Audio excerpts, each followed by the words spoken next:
మరలా చిగురించబోతుంది. గొప్ప దినాలను చూడబోతున్నావు. నీ యేసుకు సమస్తము సాధ్యమే.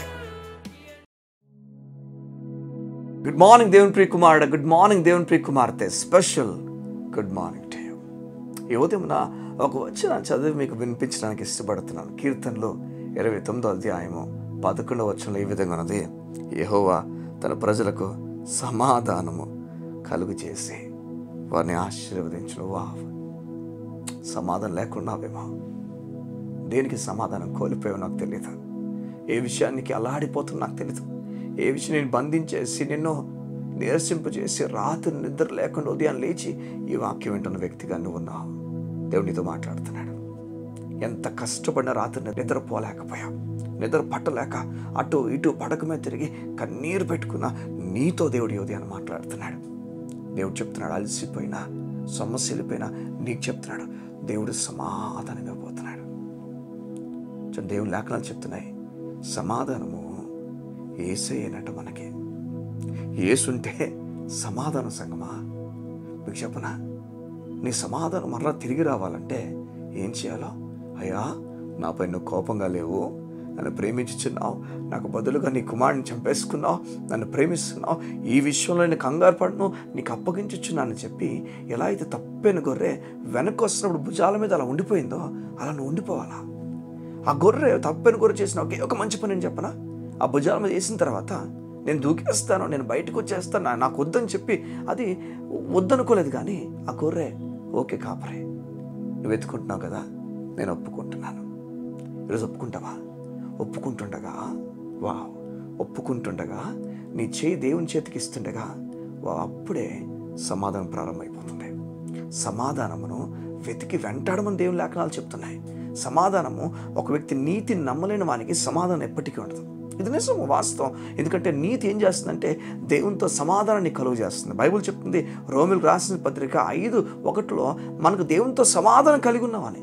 ఎవరి ద్వారా అంటే మన ద్వారా కాదు, యేసు ప్రభు ద్వారా. సమాధానానికి చాలా ప్రార్థన చేస్తున్నావేమో, ఉపవాసాలు చేస్తున్నావేమో, నీ పాపాన్ని కడుక్కోవడానికి చాలా కష్టపడిపోతున్నావేమో.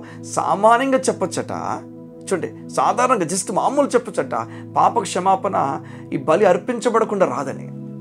ఒక వ్యక్తి రక్తము చిందింపబడకపోతే పాప క్షమాపణ లేదని ఊరకనే చెప్పొచ్చట. ప్రతి మతం వారు బయట వెళ్ళిపోవాలి చెప్తారు ఈ మాట. ఎందుకంటే మానవుడు ఏ చోట కూడా పాప నుంచి బయటికి రాలేడని బైబిల్ చెప్తుంది.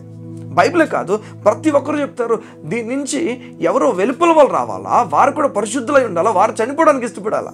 సంగమా, పరిశుద్ధుడు మన కొరకు దిగాడు, ఆయన మన గురించి ఇష్టపడ్డాడు. బైబిల్ చెప్తుంది, తనకు తానుగా మన కొరకు బలి అయిపోయాడు. దేవుడు మాట్లాడి చెప్తున్నాడు, సమాధానము కలుగు చేస్తాడని. చూడు, దేవుని లేఖనాలు ఎంత బాగున్నాయో. ఏవో తన ప్రజలకు సమాధానము కలుగు చేసి అక్కడ తాగిపోట్లేదట, వారిని ఆశీర్వదిస్తాడట. గుర్తుపెట్టుకో, నువ్వు దేవుని చేతిలోకి ఇచ్చేసిన తర్వాత చెయ్యి సమాధానం మొదట నీ తలుపు తడుతుంది. తలుపు తట్టింది ఆ సమాధానం, నువ్వు ఆశీర్వదింపబడిపోయావు అంతే. అంతే, నేను ఎవ్వరు ఆపలేరు ఇంకంతే. దేవుడు నీ గృహాన్ని దీవిస్తున్నాడు, దేవుడు నీ జీవితాన్ని దీవిస్తున్నాడు. ఇది నిజం. నువ్వు ఒప్పుకోవాలని దేవుడు కోరుతున్నాడు. మన బిడ్డలను మనం ఎలా చూస్తామని చెప్పండి మీరు? మామూలుగా వారు జీవితంలో పాడైపోవాలని చూస్తామా? వారి జీవితంలో పైకి ఎదగాలని చూస్తామా? మన దేవుడు ఎలా మనం పాడైపోవాలని చూస్తాడు చెప్పండి? ఈ లోకం నేను దేవుడు కొట్టేస్తాడు, శిక్షిస్తాడు, చంపేస్తాడు మాట నమ్మద్దు. నువ్వు నీ పైన కోపంగా లేడని దేవుని లేఖనాలు చెప్తున్నాయి. ప్రేమిస్తున్నాడు. ధైర్యంగా ముందుకు యేసు నామములో కదిలిపో. సమాధానం నీ గృహం పైన వచ్చునుగాక. నీకు దేవునికి మధ్య సమాధానం ఉంది, దేవుడు నీ పైన కోపంగా లేడు, నీతో సమాధానం కలిగి బ్రతకడానికి దేవుడు కోరి తన కుమారుని కోసం పంపించాడు. యూదని ఈ విషయాలు నమ్మడానికి ఇష్టపడు. ఈ మాటలు చూద్దాం మరలా. యెహోవా తన ప్రజలకు సమాధానము కలుగు చేసి వారిని ఆశీర్వదిస్తాడు. ఈరోజు ఆశీర్వాదాల గురించి పరిగెడుతున్నావేమో, లేదా సమాధానం గురించి పరిగెత్తావు. యేసే దగ్గర పరిగెత్తావు, ఆ సమాధానం పొందుకొని ఆశీర్వదింపబడతావు. కళ్ళు మూసుకుందామా? మా తండ్రి, నీకు వందనాలు. నీ బిడ్డలు సమాధానంతో ముందుకు వెళ్తున్నారు, ధైర్యంతో ముందుకు వెళ్తున్నారు. గొప్ప కార్యములు వారు యేసు నామములో చూచుదురుగాక. నా తండ్రి, సమాధానముతో నీ దగ్గర కార్యాలు పొందుకునేవారుగా నీ బిడ్డలో ఉందరుగాక. ఎక్కడ ఆ సమాధానానికి లోన్ అయిపోయారో ఆ చోట వారికి తలగా ఉంచండి. దేవుని కార్యం నీ బిడ్డ గంభీరంగా చూచుదురుగాక. యేసు నామమున ప్రార్థించుచున్నాము తండ్రి. ఆమేన్, ఆమేన్, ఆమేన్. సంగమా, సమాధానాన్ని కోల్పోయిన మీతో దేవుడు మాట్లాడుతున్నాడు. సమాధానము ఈరోజు నీకు కలుగుతుంది. ఆశీర్వదింపబడబోతున్నా. God bless you. See you tomorrow.